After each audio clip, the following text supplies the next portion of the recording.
Hi there, YouTube fam! If you're not part of my YouTube family, well, as always, you are very welcome to be, so go ahead and hit the subscribe button. You're always welcome.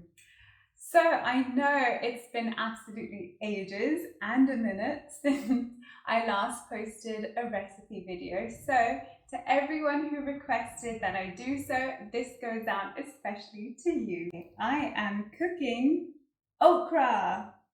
FYI, it is also known as Bhindi in a lot of Indo-Pak regions, and ladies' fingers as well.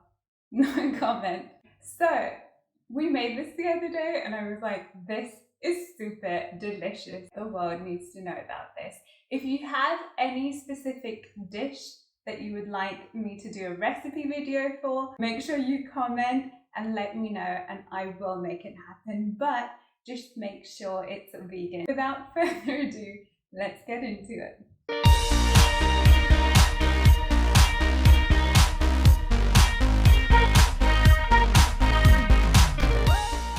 So a little life hack here. Okra is known to be slimy, I know, ooh.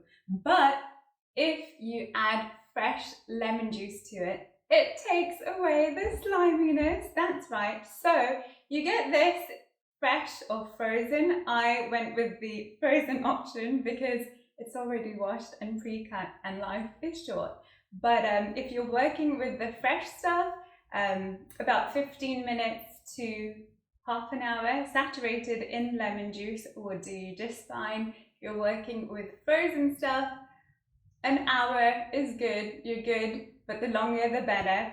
And yeah, you get these in all shapes and sizes, you really do. Some people prefer the long, thinner ones.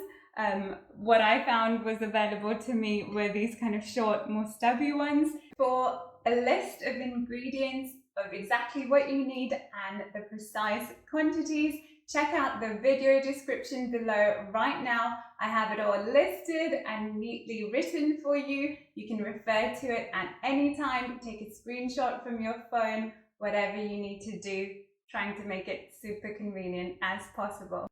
Start off by turning the stove on to low to medium heat. Preferably you'd like to use a non-stick pan like this. And just go ahead and add in your okra. Great recipe for folks who are like me, who like to do loads of things at one time and like to leave things and check back on them, you know. So yeah, this is a very like leave it, let it cook kind of recipe. So that leaves you to be able to do other things in between. I'm using fresh garlic cloves, which have been thinly sliced. You can use garlic granules if you'd like to, but I prefer the fresh ones because I find they just give a more pungent taste. Next, what you want to do is add in your tomato. I'm using tinned tomato, chopped in tomato, because I find it gives a good texture and it adds more kind of sauce, if you will. If you don't have any chopped tomato tins, that's okay. You can use fresh tomato. Just make sure you kind of dice it very nicely and into small bits, because it's all about spreading the surface area, so you can help make it more saucy if you like. So I'm just going to cover this and leave this for 10 minutes and check back on it. So 10 minutes on, let's see how our dish is doing. Ta-da! What a beauty. So it's time to add in our beautiful spices. So for all the spices and the exact quantities, as I said, check out the video description because I have it all there for you. Oh, by the way, look at these. Aren't these the coolest? I found these on Amazon. So they're little tins and they're magnetic, so you can kind of hang them on your kitchen wall. And they come with their own label. I'll leave a link in the video description below if you want to check it out, if you want to buy them. This isn't a paid promotion. I wish it was. So Amazon, If you're watching, call me. So start off with some coriander. These are whole coriander seeds. I find they give such a nice crunch, and you want to add 1 teaspoon of this. So a few pointers, guys.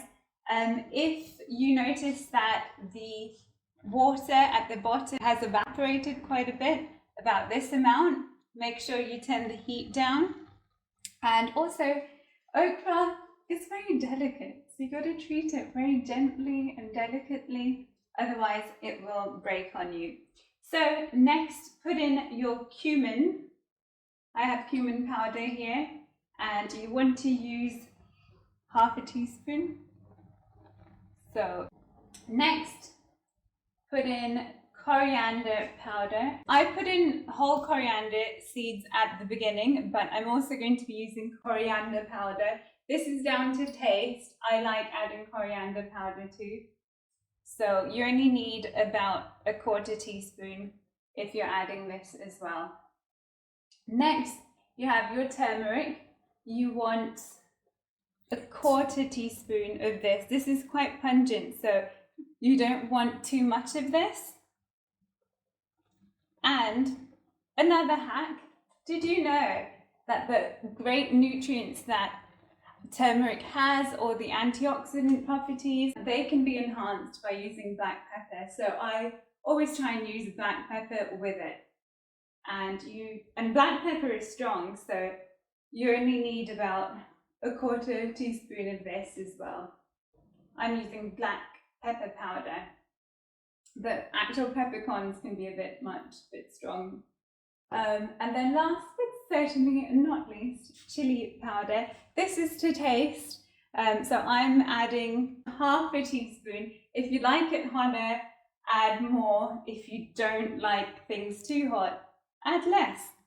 Also, I'll be adding green chili at the end. Ta-da! So I want to take it easy on the chili.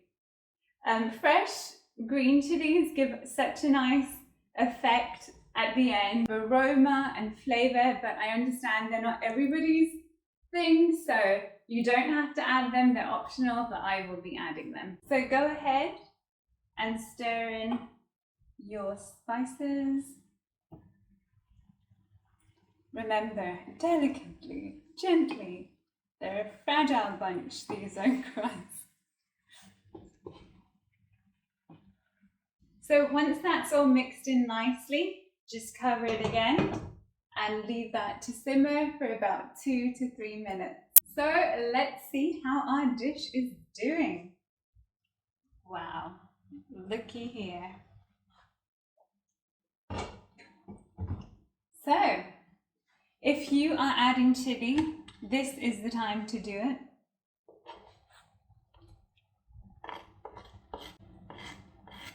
Next, you want to add in your ginger. I'm using fresh ginger. I'm a big advocate for it. If you don't have it, you can use granules, paste, whatever you like, but I have cut it into thin strips, and gosh, does this give you an amazing texture, amazing aroma, amazing taste. Next, add in your onions. I am using red onions because they have even more nutritional benefits than white onions, and I feel they add a bit of a pop of colour to your dish as well. But if you can't find any red onions, you can use white ones too. Cover that up again. After about a minute or so, as you can see, the onions have gone quite soft, so they're not raw, they are cooked, and they're soft, but they're kind of crunchy. I really love that kind of texture. And go ahead and add in your fresh coriander. Coriander just makes any dish beautiful. I am a big fan. Go ahead and sprinkle some garam masala. If you don't have a lot of spices, but you've got yourself some garam masala, it's made out of like 7 spices. It is good stuff with lots of health benefits. This will be about half a teaspoon. Cover it up, let it cook for another minute or two. Let's take a look. Ta-da! What do you think? So our dish is now ready. Did you notice something? Did you spot the difference? I mean, where was the oil and where was the salt? Welcome to SOS. Save our souls? Not exactly, but it can help save your body and give you a longer chance to save your soul. SOS stands for salt, oil and sugar-free eating. And it's something that my family and I have been trying out recently. And gosh, we've only been doing it a while, but I tell you guys, I'm already feeling the benefits of it. I'm a lot more energetic, a lot more alert, like water retention, awkward bloating, that kind of stuff. It has helped tremendously with that. So don't knock it till you've tried it. Highly recommend it. Do it for a week if you can. Do it. Like if you just add lemon to things, because I am a big taste snob, and I tell you guys, if this tasted bad, I would not be making it. I would not be promoting it. So try it. You can always substitute salt with lemon, fresh lime, oil. When you start taking it away, you really come to realize you don't really need it. Also, oil causes inflammation and most diseases stem from inflammation. Sugar, you know, sugar is addictive and not good for you anyway, so try it. It's Lent season. Maybe you might want to do this as a Lent thing, but if you do, please let me know because I would love to hear how that went for you. Comment below.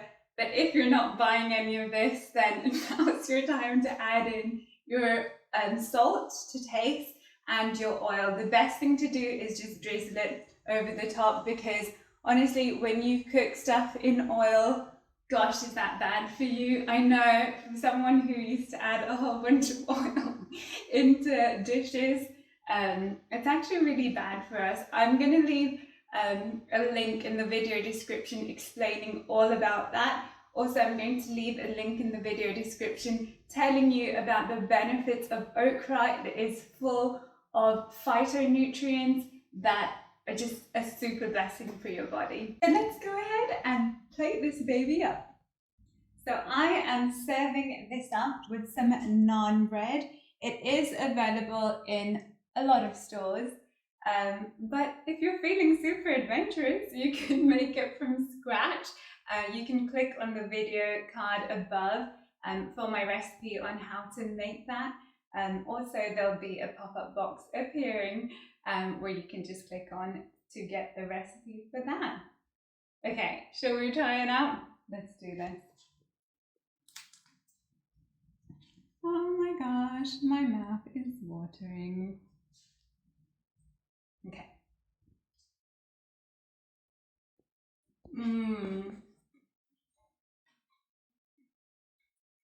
We've got to try this.